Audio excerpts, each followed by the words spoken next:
বিসমিল্লাহির রহমানির রহিম।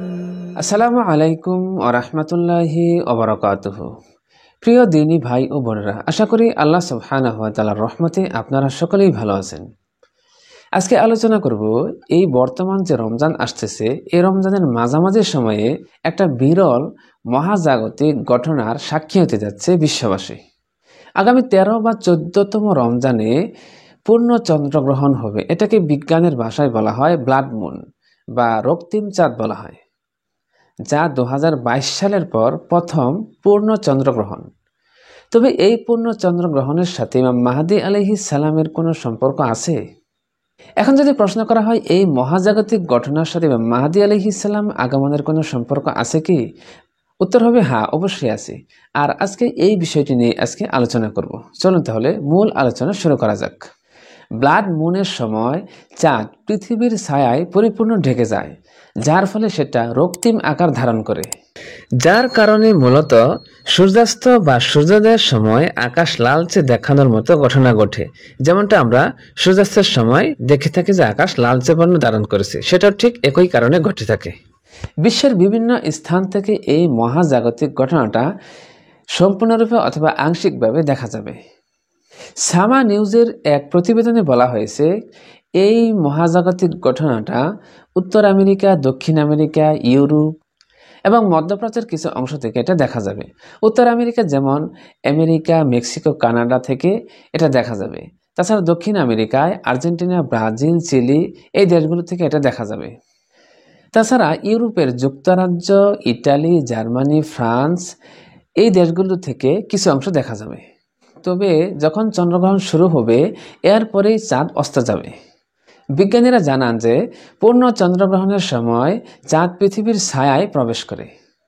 এ সময় সূর্যালোক পৃথিবীর বায়ুমণ্ডল ছেকে গিয়ে লাল আবার একটা প্রতিফলন ঘটায়, যার ফলে তখন চাঁদকে রক্তিম দেখায়।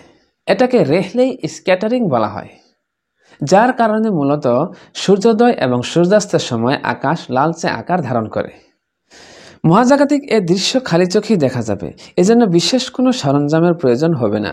আমেরিকার দর্শকরা ইউটিসি 6টা 26 থেকে 7টা 31 মধ্যে এ দৃশ্য উপভোগ করতে পারবেন।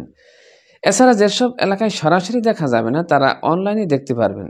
চলতি বছর ও আগামী বছর আরও 2টি পূর্ণ চন্দ্রগ্রাস দেখা যাবে। চলতি বছরের সেপ্টেম্বরে এবং 2026 সালের মার্চে আবারও এমন দৃশ্য দেখা মিলতে পারে। তো প্রিয় দিনী ভাই ও বোনেরা, যে কথাটা আমরা বিশেষভাবে জানতে চাচ্ছি সেটা হলো ইমাম মাহদী আলাইহিস সালাম আগমনের সাথে এর কোনো সম্পর্ক আছে কি? হ্যাঁ, কিছুটা সম্পর্ক আছে। সেটা হলো হাদিসের মধ্যে বর্ণিত আছে, যখন ইমাম মাহদী আলাইহিস সালাম পৃথিবীতে আত্মপ্রকাশ করবে তার আগের বছর একই রমজানে একবার সূর্যগ্রহণ হবে আর একবার চন্দ্রগ্রহণ হবে। যে বিষয়টা কিন্তু খুবই গুরুত্বপূর্ণ, আর এই গুরুত্বপূর্ণ বিষয়টি হবে ইমানদারদের জন্য, মুমিনদের জন্য।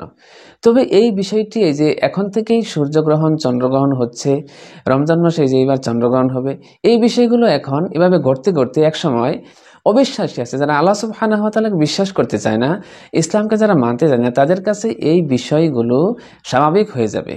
তারা মনে করবে এটা স্বাভাবিক বিষয়। কিন্তু প্রকৃতপক্ষে ইমাম মাহদী আলাইহিস সালাম আগমনের আগের বছর যে একই রমজানে একবার সূর্যগ্রহণ একবার চন্দ্রগ্রহণ হবে, সেই বিষয়টি কিন্তু একেবারেই স্বাভাবিক নয়।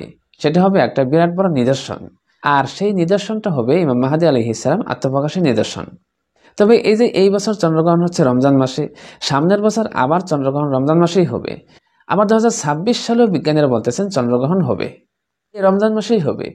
তার মানে এখন থেকে রমজান মাসে সূর্যগ্রহণ চন্দ্রগ্রহণ হতে হতে যখন প্রকৃতপক্ষে একই রমজানে দুবার, একবার সূর্যগ্রহণ একবার চন্দ্রগ্রহণ হবে, মানে এরকমভাবে রমজান মাসে চন্দ্রগ্রহণ হতে হতে একসময় বিষয়টা মানুষের কাছে স্বাভাবিক হয়ে যাবে। তখন অবিশ্বাসীরা, যারা ইমাম মাহদী আলাইহিস সালামকে বিশ্বাস করে না বা ইসলামকে মানে না, তাদের কাছে বিষয়টা স্বাভাবিক হয়ে যাবে, আর মুমিনদের কাছে বিষয়টা গুরুত্বপূর্ণ থেকে যাবে। আর এরকম করে এখন থেকে হতে হতেই যেহেতু বিষয়টা আম জনতার কাছে স্বাভাবিক হয়ে যাবে, তাই এটা মুমিন এবং অবিশ্বাসীদের মধ্যে একটা পরীক্ষা হয়ে যাবে। যার কারণে এখন থেকে যেহেতু শুরু হয়েছে রমজান মাসের চন্দ্রগ্রহণ, এটা একসময় একেবারে পরিপূর্ণ স্বাভাবিক হয়ে যাবে।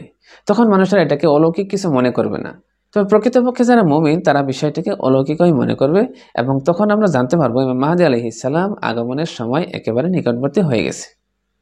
তো প্রিয় দিনী ভাই ও বোনেরা, আজকের মতো এখানেই শেষ করলাম।